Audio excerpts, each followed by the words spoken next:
말씀은 내 발을 비추는 등불입니다. 우리가 삶 가운데 말씀이 우리 삶 가운데 들어오면 또 말씀이 우리와 함께하면 늘 그 말씀이 삶의 모든 부분들을 먼저 앞서서 예비하시고 또 준비하십니다. 그것을 믿는 믿음 안에 있는 성도에게는요, 말씀을 주목하는 삶이 되어집니다. 여러분, 저와 여러분들은 말씀이 우리 삶 가운데 등불임을 고백하여야 됩니다. 그리고 그것이 말씀이 우리 삶 가운데 진정으로 뿌리내릴 수 있도록 우리가 매번 말씀에 주목해야 되는 것이죠. 어둠 속에서 한 걸음 한 걸음 내디딜 때 인도하는 빛, 그것이 말씀인 것입니다. 또한 말씀은 하루하루를 이어주는 생명줄과 같습니다. 말씀이 끊어진 삶은요, 결과적으로는 호흡이 끊어지는 삶과도 같습니다. 그래서 하나님 말씀이 우리 안에 거할 때 우리 안에 삶의 모든 일들이 풍성하게 되고 또 닫혀졌던 여러분들의 삶과 어려움들이 말씀으로 인도됨으로 인해서 열려지게 되는 놀라운 기적의 역사도 맛보게 되는 것입니다. 이처럼 우리의 말씀은요, 내 발의 등불이라고 시편 기자가 그렇게 고백했어요. 우리보다 먼저 된 조상들이 말씀을 통하여서 조명받고 그 말씀이 내 발의 등불입니다 라고 고백했던 것이 바로 시편입니다. 그리고 말씀은 또 능력입니다.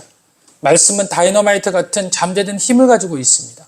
심지에 불이 붙을 때 폭발하던 말씀은 믿음과 순종이 연결될 때 능력으로 우리의 삶을 드러내게 되어 있습니다.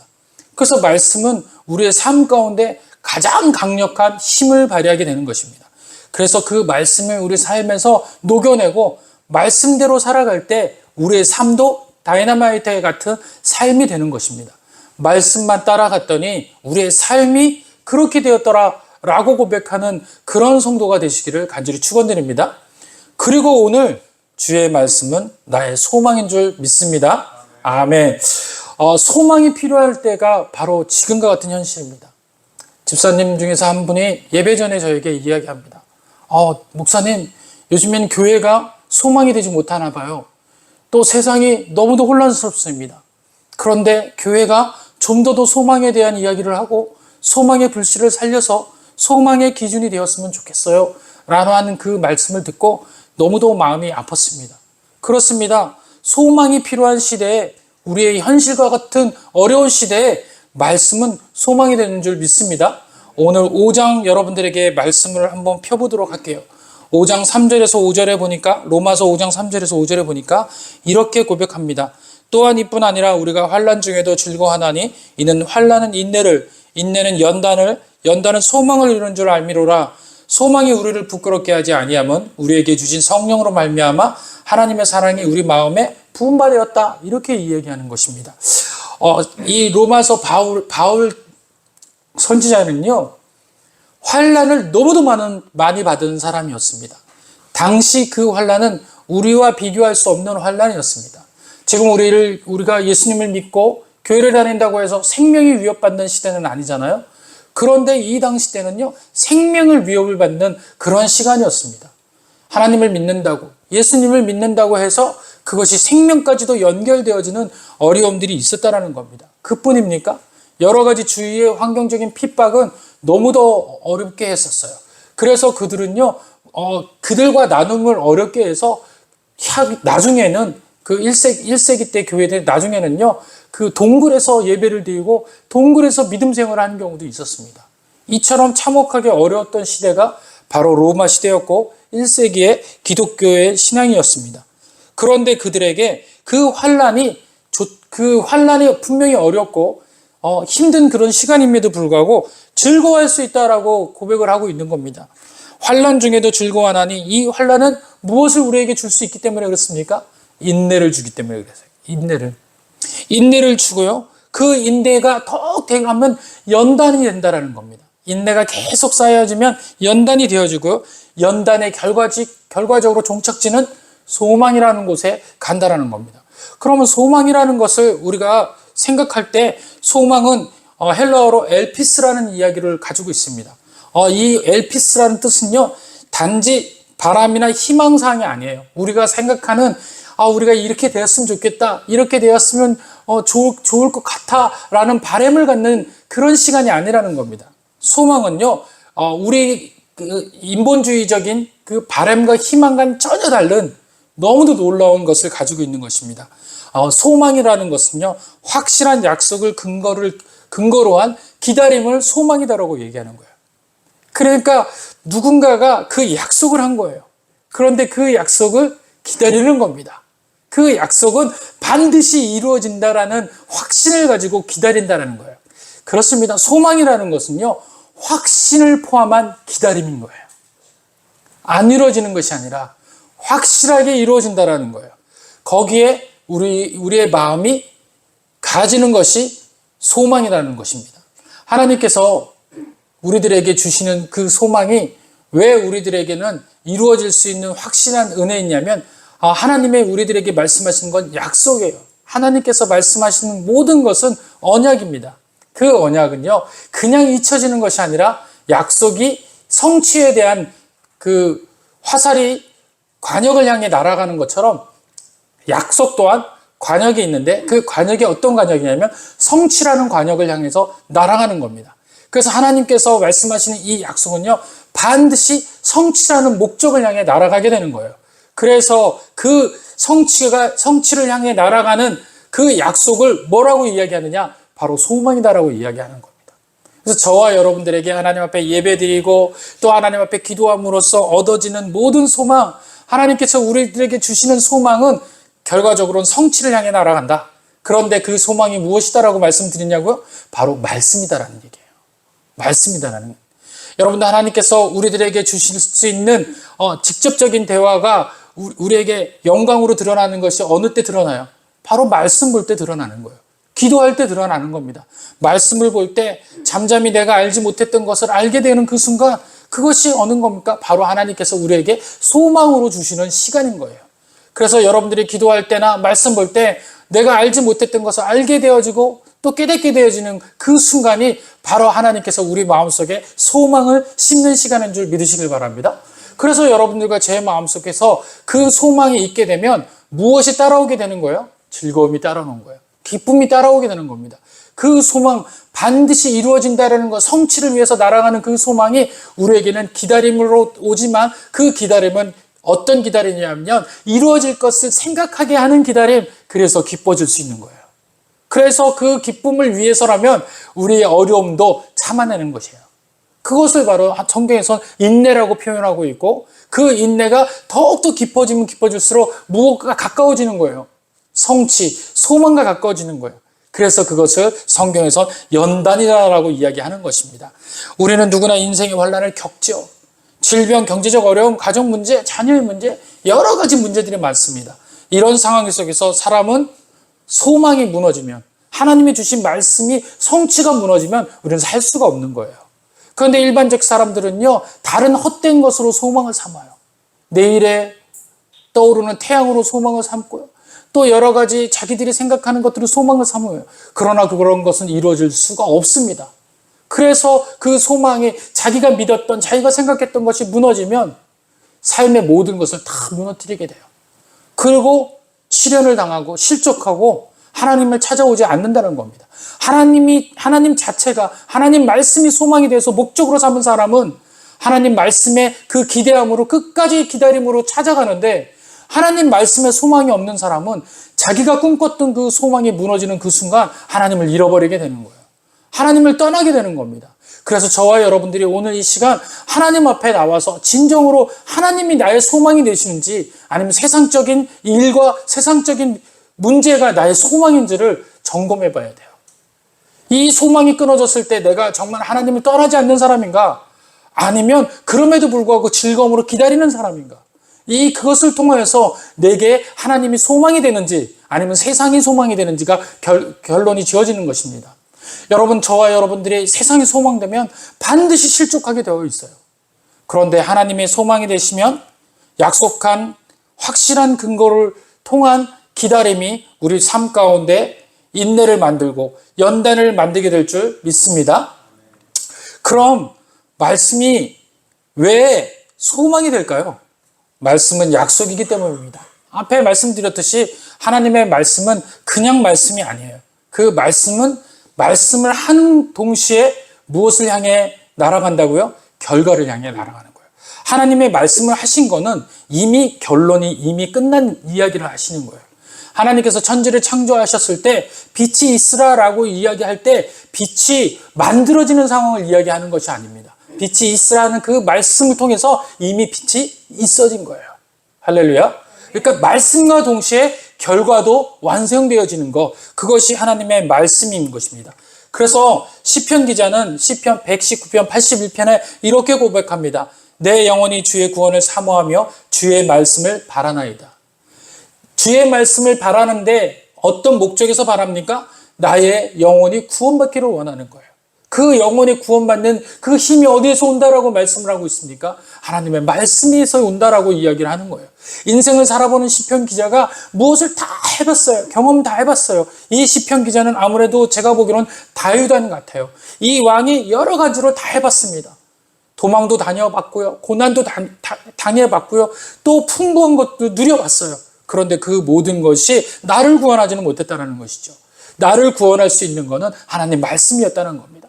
도망 다닐 때도 늘 함께 하셨던 건 주님의 말씀이었어요. 그런데 시편을 만들었던 다윗은 그 도망 중에 하나님의 음성이 들리지 않잖아요. 하나님 말씀이 내게 응답되지 않거나 하나님 말씀이 나에게 전달되지 않을 때 극도로 불안함을 느낍니다. 하나님 말씀이 내 발에 등이 되지 않고 나에게 말씀하시지 아니할 때 두려움을 갖게 됩니다. 그리고 다윗은 계속해서 기도해요. 하나님 어찌하여 나를 떠나십니까? 왜 저에게 침묵하십니까? 라고 하나님 말씀을 그렇게 사모하며 말씀을 붙잡고 나아갈 때 하나님의 말씀이 그에게 들려옵니다. 그럴 때 그의 인생이 구원받은 인생처럼 또 구원받은 인생으로 하나님 앞에 더 한 발자국 나아가게 되는 겁니다. 그 산전수전 다 겪은 다윗이 마지막 때 그 자녀에게 이야기한 솔로몬에게 이야기할 때 무엇이라고 얘기합니까? 그에게 왕을 넘겨주면서 인생의 많은 것을 누려라 또는 많은 것을 네가 통치하라 이렇게 얘기하지 않습니다. 단 한 가지, 여호와의 말씀을 청종하라. 여호와의 말씀을 경외하라. 여호와의 말씀을 붙잡으라 라고 하는 것입니다. 왕이 넘겨줘야 될 게 너무나 많은데도 불구하고 그 일들이 아무것도 중요하지 않다라는 거예요. 가장 중요한 것은 여호와 하나님이 너와 동행하느냐 안 하느냐, 너와 연합하느냐 안 하느냐, 그것이 가장 중요하다라고 고백했던 것입니다. 그것이 오늘 시편 말씀처럼 내 영혼이 주의 구원을 사모하며 주의 말씀을 바라나이다 라는 인생인 것입니다. 오늘 저와 여러분들이 주의 구원을 사모하며 주의 말씀을 바라는 인생 되길 원합니다. 이것이 바로 소망 가운데 일하는 그 인생인 것입니다. 말씀은 단순한 위로의 글이 아닙니다. 하나님의 하신 약속이기 때문에 바라라는 얘기입니다. 하나님의 약속, 말씀을 바라라라는 얘기는요, 말씀을 끊임없이 요구하라는 뜻이에요. 다시 말하면 말씀을 끊임없이 요구하라, 그 이야기는 뭐와 연결되는 거예요? 약속을 끊임없이 받아내라는 거예요. 그 약속이 무엇이기 때문에요? 성취이기 때문에. 하나님의 약속을 끊임없이 받아내시는 여러분들이 되길 원합니다. 그 약속을 끊임없이 받아내는 행위가 뭡니까? 날마다 말씀에 묵상하는 행위가 말씀을 끊임없이 요구하는 행위인 거예요. 하나님의 말씀이 그렇게 내 인생에 중요하다면 말씀을 끊임없이 봐야 합니다. 말씀을 끊임없이 주목해야 하는 거예요. 왜냐하면 하나님의 나의 삶 가운데 약속이 계시기 때문에 내게 수많은 약속을 주시는데도 불구하고 받을 사람이 준비가 되지 않았어요. 보지도 않고 하나님 말씀을 바라지도 않아요. 그럼 하나님은 주시려고 하는 것이 너무나 많은데도 불구하고 누구를 통해서 못 받게 되는 거예요. 내가 바라지 않기 때문에 그 말씀이 내 삶 가운데서 이어지지가 않는 겁니다. 여러분들의 고난과 역경과 삶의 어려움들이 있습니까? 그러면 하나님께서 여러분들과 저와 여러분들에게 하시려는 약속을 이 시간 주목하시길 바랍니다. 주여, 저에게 하실 약속이 무엇입니까? 말씀하여 주옵소서라고 끊임없이 그 약속을 요구하고 또 약속을 바라시는 저와 여러분이 되길 원합니다. 그 약속은 반드시 성취라는 이루어진다라는 소망이 분명히 우리들에게 있게 될 줄 믿습니다. 신명기 15장 5절에 보니까 너희 하나님 여호와께서 자기의 이름을 두시려고 너희 모든 지파 중에서 택하신 곳, 그 거하실 곳으로 찾아 나서라. 어디입니까? 말씀이 있는 예배당으로, 말씀이 있는 여러분들의 마음의 성전으로 찾아 나가야 되는 거예요. 거기에 주님이 계시고 거기에 하나님의 은혜가 있을 줄 믿습니다. 말씀을 따라 순종하는 자는 반드시 그분에 계신 곳 약속의 성취로 인도받게 되어 있습니다. 그래서 한 발자국 한 발자국 나아갈 때 이미 우리의 발자국은 고난의 발자국에서 약속과 소망의 발자국으로 옮기게 되어지는 거예요. 고난의 발자국에 여전히 머물러서 두려움과 그 고난 가운데 있다면 여전히 우리는 무엇에 있는 거예요? 실패에 있는 거예요. 그리고 또 뭐에 있는 거예요? 그 고난 가운데 있는 거예요. 그리고 불신 가운데 있는 거예요. 그러나 말씀을 붙잡고 한 발자국 한 발자국 떨어져 나갈 때 이미 우리에게는 그 고난, 역경, 혼란, 환경에서 우리는 소망이라는 곳으로 향해 발걸음을 옮기고 있다는 사실입니다. 그것이 무엇이에요? 바로 말씀을 묵상하고 말씀 앞에 기도하며 말씀을 붙잡는 사람인 것입니다. 저와 여러분들이 말씀을 붙잡고 나아갈 때 바로 우리의 인생이 이렇게 환경에서부터 말씀의 성취로, 소망으로 발걸음이 움직이게 될 줄 믿습니다. 말씀의 소망은 방향을 제시합니다. 말씀이요, 소망이라는 방향을 제시할 때 우리는 그 말씀의 은혜를 받게 되어 있죠. 광야의 이스라엘 백성에게 하나님의 말씀이 없었으면 그들은 어디로 가야 될지 알지 못했습니다. 특별히 여러분들 알고 있는 아브라함, 히브리서 11장에 보면 아브라함이 갈 곳을 알지 못하였다라고 이야기합니다. 하나님께서 말씀을 주셨어요. 너는 그 본토 아비집을 떠나서 내가 지명한 그곳으로 가라라고 이야기하실 때 아브라함은 그렇게 고백합니다. 갈 바를 알지 못했다. 내가 어떤 방향인지 알지 못했다라고 이야기합니다. 그런데 아브라함이 어떤 방향을 찾을 수 있었는데 그 방향의 핵심적인 그것이 무엇일까요? 바로 말씀이에요. 하나님 말씀을 붙잡고 말씀이 나에게 주시는 대로 이르는 대로 방향을 찾아 나섰다라는 것입니다. 고린도 교회에 있었던 그 바울이 에베소 교회에서 있다가 그 바울이 소아시아 교회에 복음을 전하려고 여러 가지 마음을 먹었습니다. 그리고 복음을 전하려고 열심을 가졌는데 계속해서 성령께서 그것을 허락해 주지 아니하시고 예수님께서 허락해 주지 아니하셨어요. 여러분들 우리가 생각해 보면 복음을 전하는 것이 나쁜 일이에요, 옳은 일이에요? 옳은 일이에요. 그런데 바울이 지금 하려는 일은 옳은 일을 하려고 하는 거예요.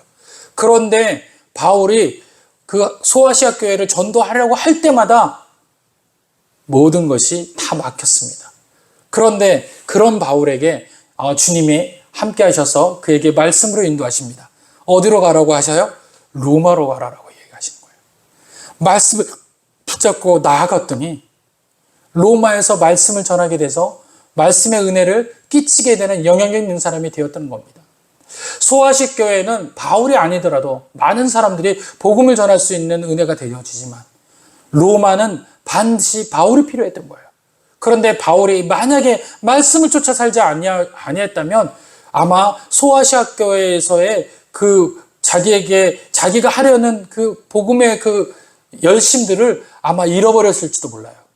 분명히 말씀 따라 살지 않고 자기 의지대로 하나님 앞에 나와서 선한 일을 하려고 행위로 살았는데 그 행위가 막혔을 때 얼마나 좌절하고 근심할 수 있었겠어요. 내가 분명히 하나님의 일을 하려고 하는데 하나님께서 이렇게 좌절시킨다라는 그 자체에서 아마 소망 없는 사람이 되었을 수도 있습니다. 그러나 바울은 자기 행위와 자기의 삶의 어떤 모퉁이도 잡지 않았어요. 주시는 그 순간순간 말씀을 붙잡고 살았더니만 그보다 더 큰 은혜의 일들을 감당하게 되었더라는 겁니다.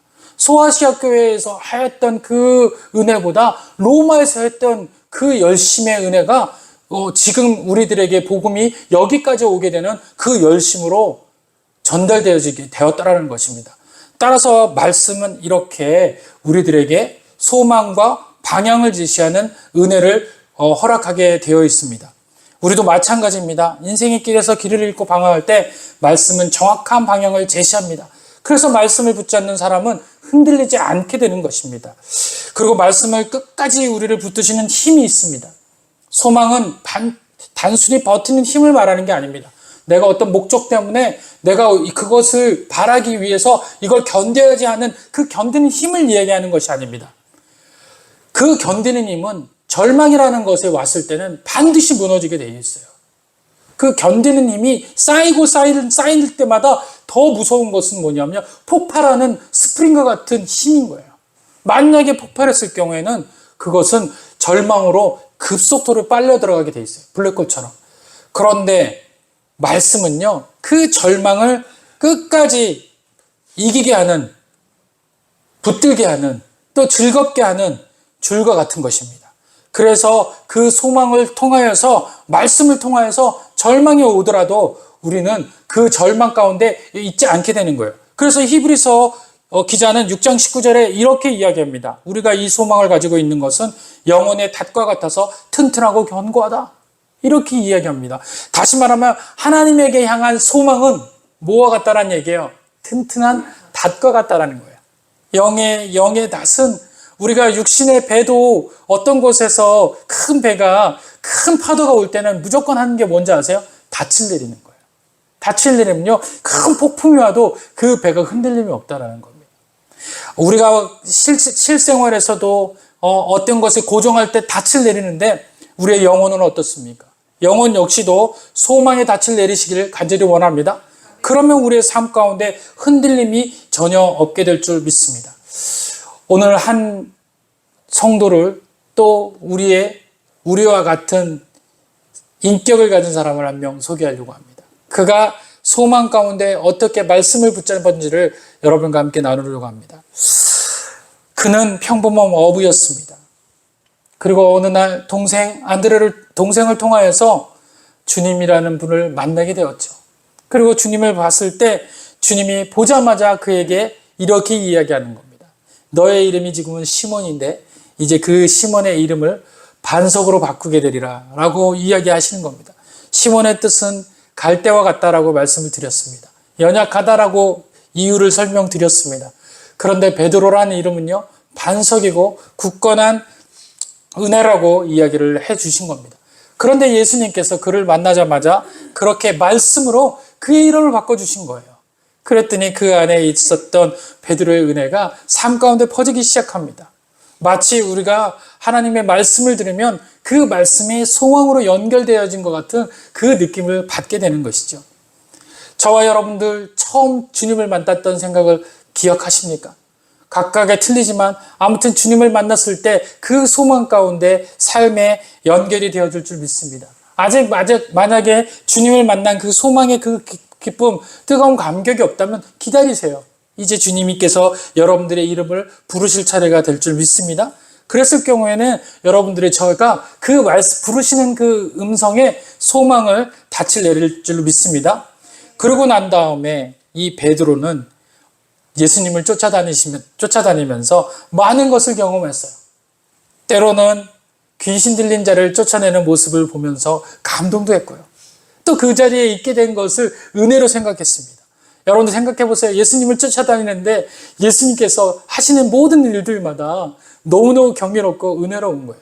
이제껏 이스라엘 백성이, 이스라엘 나라가 로마로 인해서 소망 없이 분명히 이것이 이렇게 끝날 거다라고 생각했는데 어느 날 한 분이 나타나셔서 메시아라고 이야기하고 그분의 하는 행적들이 정말 너무도 생각지 못한 일들을 하고 있는 거예요. 귀신들 떼쫓치고 병든 자를 구원해내고 여러 가지 일들을 하는 그 모습 속에서 무엇을 갖겠습니까? 바로 소망을 갖게 되겠죠. 그 소망을 갖게 되었어요. 그 베드로도 그런 소망을 갖게 됐고요. 어느 날 물을 걷는데 예수님께서 그 물 위를 걸으시면서 그 폭풍에 있는 그곳에서 베드로를 부르시는 거예요. 베드로는 처음에 그것이 유령인지 알고 많은 사람은 귀신인지 알고 이야기했지만 자기가 그 목소리를 들었을 때 그분은 나의 스승이시고 나의 메시아이신 거예요. 그 주님께서 나에게 이야기하십니다. 걸어오라라고 이야기합니다. 물로 걸어오라라고 이야기하는 거예요. 그 담대함으로 물을 걸어본 기억도 베드로에게 있습니다. 잠시 걸었지만 그 물보다 더 큰 절망이라는 또 인생이라는 고난이라는 그 폭풍을 보면서 잠시 소망을 잃어버렸지만 그럼에도 불구하고 나를 건져내시는 그 소망 가운데 놀라운 은혜를 경험했던 기억도 있습니다. 그리고 또 그 기억뿐입니까? 오병이어라는 그 놀라운 기억. 여러분들도 아시죠? 많은 사람들이 먹고도 남을 그 음식을 주님께서는 그 순간적으로 만들어내신 분이었습니다. 무엇 때문에 베드로가 그 인생 가운데서 그런 놀라운 은혜들을 경험했습니까? 또 주님은 무엇으로 그 모든 일들을 행했을까요? 바로 말씀 때문에 그랬습니다. 예수님께서 하신 것은 말씀으로 하셨고 그 말씀대로 할 때 많은 것들이 순종으로 화답했다라는 겁니다. 오늘 저와 여러분들의 인생 가운데서 주님 우리에게 인생에서 말씀으로 이야기할 때 우리는 뭘로 화답만 하면 되는 거예요? 순종으로 화답하면 우리의 모든 삶 가운데서 그것이 무엇으로 바뀌게 될지니까 소망으로 바뀌게 될 줄 믿습니다. 오늘 이 말씀을 들을 때마다 이 말씀이 우리에게는 순종으로 불가능을 뛰어넘는 은혜로 바뀌어야 될 줄 믿습니다. 그렇게 했던 그 베드로도 예수님을 3번이나 부인했어요. 믿음이 무너지는 순간이었습니다.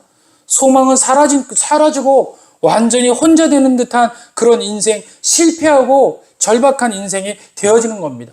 우리 인생도 마찬가지죠. 우리가 믿었던 그 주님이 우리가 기도하는데도 불구하고 우리에게 응답이 없을 때 하나님 나의 문제 해결해 주세요 라고 했는데 요동치 않을 때 우리는 여전히 실패하고 절망할 수밖에 없는 그런 삶을 살게 되고 또 그렇게 포기하게 되어지는 겁니다. 그런데 주님께서 제자들 앞에서 베드로 앞에서 다시 부활하십니다. 그리고 갈릴리 바닷가에서 베드로를 다시 찾아오셔서 내가 나를 사랑하느냐? 3번 물으셨습니다. 그 3번 물으셨을 때 그 물으심은 무엇이었습니까? 바로 말씀이었어요. 말씀. 그 말씀으로 3번 질문을 하세요. 그랬을 때 베드로가 3번 질문했을 때 드디어 자기의 무너진 모든 것들을 다시 부추겨 세웁니다. 그리고 그 말씀을 다시 붙잡고 이제껏 실패했던 예수님 3번 부인하고 완전 절박했던 그 실패의 자리에서 일어서서 승리의 자리로 나가게 되는 것입니다. 그것이 바로 주님께서 이야기하는 부활인 거예요. 눈으로 예수님의 부활은 봤지만 자기 삶의 부활은 경험하지 못했던 베드로가 실패에 여전히 있었지만 어느 순간 자기의 실패를 부활의 신앙으로 바뀌게 됩니까? 바로 예수님의 말씀의 대로 순종할 때 자기의 실패가 3번 부인했던 실패가 죽음이었던 실패가 예수님의 부활과 같은 삶의 부활로 바뀌어지게 된 줄 믿습니다. 그것이 바로 우리가 예수 안에 거하는 신앙인 거예요. 예수님이 내 안에 거하고 주님이 내 안에 가고 내가 주님 안에 거할 때 무엇이든지 구하라 그리하면 이루리라고 말씀하셨던 그 말씀은 어느 때 이야기합니까? 바로 내 삶 가운데서 부활의 신앙을 맛볼 때 진정으로 맛보게 될 때 그런 일들이 이루어지는 거예요. 어떤 게 그 부활 신앙이냐는 거예요. 매일 내 인생에서 실패가 연속인데 매일 인생 가운데 죽음이 연속인데 어떻게 부활할 수 있는 신앙이 이루어질 수 있냐라는 거예요. 나로는 할 수 없지만 누구로는 할 수 있어요? 하나님으로는 할 수 있습니다. 아멘. 그래서 주님의 말씀을 붙잡으면 내게 지금 있었던 실패의 그 순간이 예수 그리스도의 부활의 신앙으로 바뀌게 되는 거예요. 무엇이 부활이냐는 거예요. 실패해서 실패로 주저앉으면 죽음이지만 실패해서 일어나면 부활이 되는 줄 믿습니다. 아멘. 저와 여러분들이 오늘 마음에 실패한 것 같아요. 절망인 것 같아요. 그런데 이것으로 주저앉고 더 이상 안 돼요. 난 못할 것 같아요. 라고 소망을 잃어버리면 이건 실패한 자가 되는 거예요. 그런데 그래요. 저는 할 수 없어요. 그러나 주님으로는 하실 수 있습니다. 라고 붙잡으면 부활신앙이 되는 줄 믿습니다. 성공한 자가 될 줄 믿습니다. 그것이 바로 그 소망을 가지고 사는 사람인 것입니다. 베드로가 오순절에 담대히 복음을 전하는 증인이 되었습니다. 더 이상 자기 소망이 아닌 말씀의 약속에 선 사람이 되어버리는 것입니다. 말씀 붙잡고 살아간다는 것은 넘어져도 다시 일어나겠다라는 부활신앙을 살겠다라고 약속하고 붙잡는 것입니다. 경제적 위기 속에서 내 인생 끝났다라고 말하지 마십시오. 시편 31편 15절에는 이렇게 이야기합니다. 나의 때가 주의 손에 있습니다. 할렐루야, 할렐루야. 난 내 인생 끝났어. 난 절망이야. 난 이제 도저히 안 돼. 라고 할 때 그 인생 누구에게 시작하셔야 합니까? 주님의 인생에서 시작하시길 간절히 원합니다. 그래서 믿음의 사람은 언어가 바뀌어야 합니다. 절망의 끝에서 주님을 발견하면 내 입술 끝에 있는 절망을 소망으로 바뀌는 언어가 되기 시작하는 것입니다. 내가 지금 절망의 끝자락에 서 있습니까? 그리고 나는 안 된다라고 이야기하고 있어요? 그렇다면 거기서 주님이 되실 겁니다 라고 바꾸셔야 돼요. 그러면 나는 안 되고 주님이 되는 신앙이 되어지는 겁니다. 왜 이제껏 역사적으로 우리의 삶을 나의 인생으로만 바꾸려고 합니까?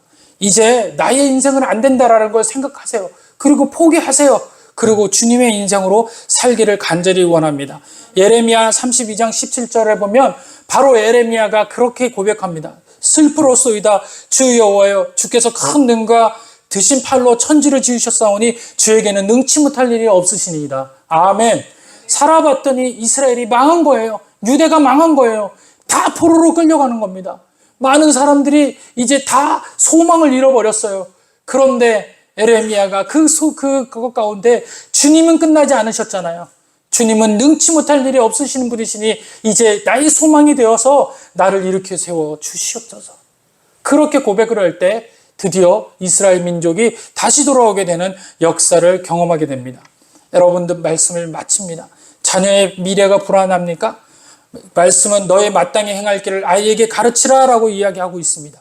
그 약속을 붙잡는 부모에게는 소망이 있는 겁니다. 세상적인 것으로, 세상적 잣대로 아이를 가르치려고 하는 그 어리석은 부모가 바로 저입니다. 저도 마찬가지로 저희 아들에게 매일 그 소망에 대한 이야기보다, 하나님 말씀에 대한 이야기보다는 세상적 기준으로 이야기할 때가 적지 않았습니다. 그러나 이 말씀을 도전받고 말씀으로 이야기해야겠다라고 생각을 하고 있습니다. 저와 여러분들이 이제 소망으로 이 아이들에게 실현하기를 간절히 원합니다. 교회 역시 마찬가지입니다. 한국교회가 세상의 비난을 받는 이 시대에 교회의 소망은 어디에 있습니까? 교회의 소망은 사람의 프로그램이 아니고 말씀에 있는 줄 믿습니다. 말씀 위에 서는 교회는 반드시 회복하게 되어 있습니다. 그래서 오늘 저와 여러분들이 말씀 위에 서는 가정, 또 말씀으로 세워지는 교회, 말씀으로 세워지는 나, 온전히 말씀의 능력으로 소망 가운데 끝까지 기다리며 붙잡고 나아가는 저와 여러분 되기를 간절히 소망합니다. 아멘. 기도하겠습니다.